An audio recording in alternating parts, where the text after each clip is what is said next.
Assalomu alaykum. Xabar 24 kanali o'z ishini boshladi. Kanalimizda birinchi bo'lsangiz, podpisatsiya va qo'ng'iroqchani bosib qo'yishni unutmang. Bugun dasturimizda O'zbekistonda qancha monopol korxona borligi aytildi.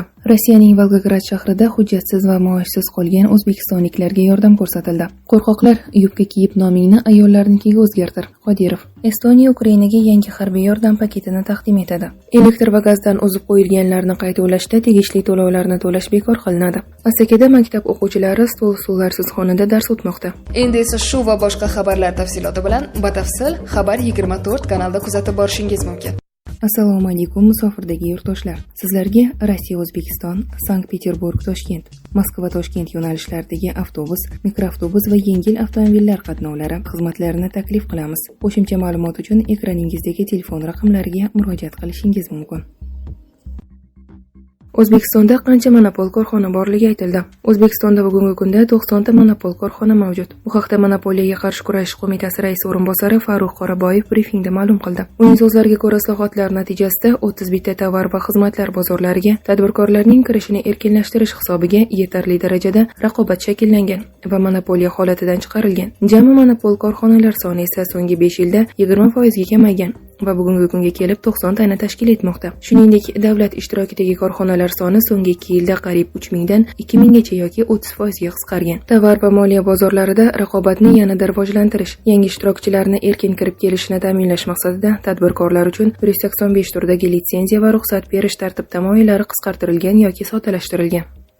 Rossiyaning Volgograd shahrida hujjatsiz va maoshsiz qolgan o'zbekistonliklarga yordam ko'rsatildi. Tashqi mehnat migratsiyasi agentligining Volgograd shahridagi vakilligiga 17 nafar yurtdoshimiz ish beruvchilardan hujjatlar va ish haqlarini qaytarishda yordam so'rab murojaat qilgan. Murojaatni o'rganish davomida ish beruvchi muzokara o'tkazishdan bosh tortgan. Shundan so'ng bu haqda Rossiya Federatsiyasining Volgograddagi huquq-tartibot idoralariga xabar qilinib, bayonnomalar tuzilgan. Ma'lumot va ko'rsatmalar tuman militsiyasiga topshirilgandan keyin ish beruvchi fuqarolarga pasportlarini qaytarib bergan ma'lum bo'lgan. Fuqarolarning 425 ming rubl miqdoridagi ish haqini undirish uchun Rossiya Federatsiyasi tergov qo'mitasiga murojaat qilingan.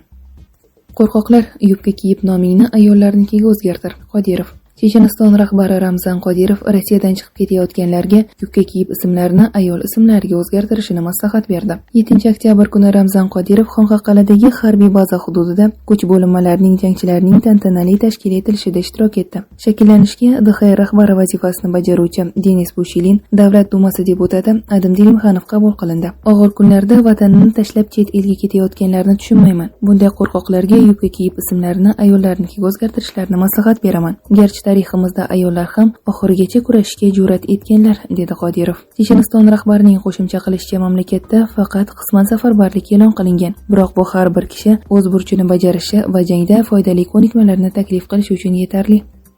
Vladimir Putin Mustaqil Davlatlar Hamdo'stligiga a'zo davlatlar rahbarlarining norasmiy uchrashuvida ishtirok etdi. Ukrainada fojiali voqealar sodir bo'lmoqda. MDHning boshqa davlatlar o'rtasida ham mojarolar ro'y bermoqda. Bu ularni hal qilish choralarini ishlab chiqishni talab qiladi, dedi Putin. Estoniya Ukrainaga yangi harbiy yordam paketini taqdim etadi. Yordam paketida o'q-dorilar, qishki kiyimlar, zirhli plitalar va o'q o'tkazmaydigan jiletlar borligi aytilgan. Elektr va gazdan uzib qo'yilganlarni qayta ulashda tegishli to'lovlarni to'lash bekor qilinadi. Vazirlar Mahkamasining elektr energiyasi va tabiiy gaz ta'minoti bo'yicha shartnomaviy huquqiy munosabatlarni takomillashtirishga doir qo'shimcha chora-tadbirlar to'g'risidagi qaror loyihasi e'lon qilindi. Asakada maktab o'quvchilari stol-stullarsiz xonada dars o'tmoqda. Ijtimoiy tarmoqlarda maktab o'quvchilarining stol-stullarsiz dars jarayonida qatnashayotgani aks etgan video tarqalmoqda. Aytilishicha, holat Andijon viloyati Asaka tumanidagi 29-maktabda sodir bo'lgan. Videoda 15 nafarga yaqin o'quvchilarning tik turgan holatda darsni tugatayotganini, sinfxonada faqat 3 tagina o'quvchi partasi mavjud bo'lib, ularda ham o'tirish uchun o'rindiqlar yo'qligini ko'rish mumkin. O'qituvchi esa tik turgan o'quvchilarga inson psixologiyasi va shaxs etikasi mavzusida dars o'tayotgan bo'lgan. Mazkur holat yuzasidan Asaka tumani xalq ta'limi bo'limi munosabat bildirdi. Munosabatda yozilishicha, tumandagi 28-umumta'lim maktabida qurilish ta'mirlash ishlari olib borilayotganligi sababli maktabning ayrim sinflari 29-sonli umumta'lim maktabining 3-qavatiga ko'chirilgan bo'lib, dars mashg'ulotlari uchun zarur o'quv jihozlari to'liq ta'minlangan. Ijtimoiy tarmoqlarda tarqalgan 28-umumta'lim maktabi o'quvchilari dars mashg'ulotlarini yakunlagandan so'ng o'quvchilarga to'garak mashg'ulotlari o'tilayotgan vaqtda ushbu xonada partiyalar almashinuvi amalga oshirish jarayonida video tasvirga olingan va shu bois xonada jihozlar yo'qdek ko'rinish hosil bo'lgan, deyiladi tuman xalq ta'lim bo'limi bayonotida. Shuningdek, bo'lim ijtimoiy tarmoqlarda tarqalayotgan ta'limga oid turli xabarlarni noto'g'ri talqin etmaslik kerakligini qo'shimcha qilgan. Lukashenko Putinning tug'ilgan kuniga noodatiy sovg'a berdi. Belarus prezidenti Aleksandr Lukashenko rossiyalik hamkasbi Vladimir Putinning tug'ilgan kuni munosabati bilan noodatiy sovg'a berdi. Polperova Telegram kanali Lukashenko Putinga Belarus traktorini sovg'a qildi. Lukashenkodan Putinga qanday sovg'a tayyorlayotganini so'rashdi. Javob sizni hayratda qoldiradi. Mana sovg'a, deb yozadi Polperova. Sertifikatda shunday deyilgan: Vladimir Vladimirovich Putinga yubiley sharafiga Belarus Respublikasi prezidenti Aleksandr Lukashenkodan. Qayd etish joiz, O'zbekiston prezidenti Shavkat Mirziyoyev Mustaqil Davlatlar Hamdo'stligining norasmiy sammitida qatnashish uchun Rossiyada bo'lib turibdi.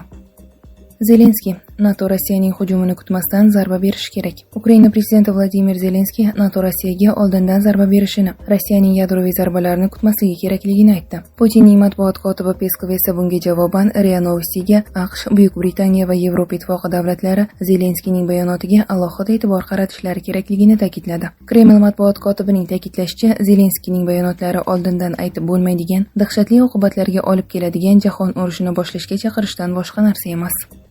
Emomali Rahmondan Vladimir Putinga sovg'a. Tojikiston rahbari Emomali Rahmon 70 yoshini nishonlayotgan Rossiya Federatsiyasi prezidenti Vladimir Putinga noodatiy